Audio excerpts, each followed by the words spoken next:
रामटेक विधानसभा मतदारसंघ ठाकरे गटानं प्रतिष्ठेचा केलाय। जागा मिळाली नाही तर सांगली पॅटर्नचा ठाकरे गटाच्या नेत्यांनी इशारा दिलाय। रामटेक लोकसभा काँग्रेसला सोडली, आता रामटेक विधानसभा स्वतः लढण्याचा ठाकरे गटानं निर्धार केलाय। रामटेकमध्ये ठाकरे गटाकडून विशाल बरबटे आणि काँग्रेसकडून माजी मंत्री राजेंद्र मुळीक या दोघांकडूनही दावेदारी केली जाते। नागपूर जिल्ह्यातील 12 विधानसभा मतदारसंघांपैकी 2 जागांवर ठाकरे गटाचा दावा आहे। त्यातली एक रामटेक आहे, तर शहरातील पूर्व आणि दक्षिण नागपूरवरून लक्ष केंद्रित केलं आहे।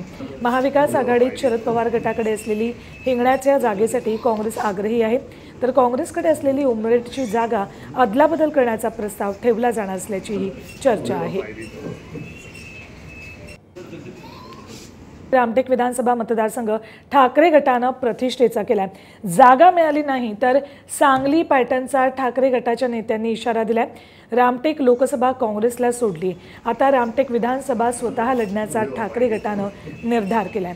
रामटेकमध्ये ठाकरे गटाकडून विशाल बरबटे आणि काँग्रेसकडून माजी मंत्री राजेंद्र मुळीक या दोघांकडूनही दावेदारी केली जाते।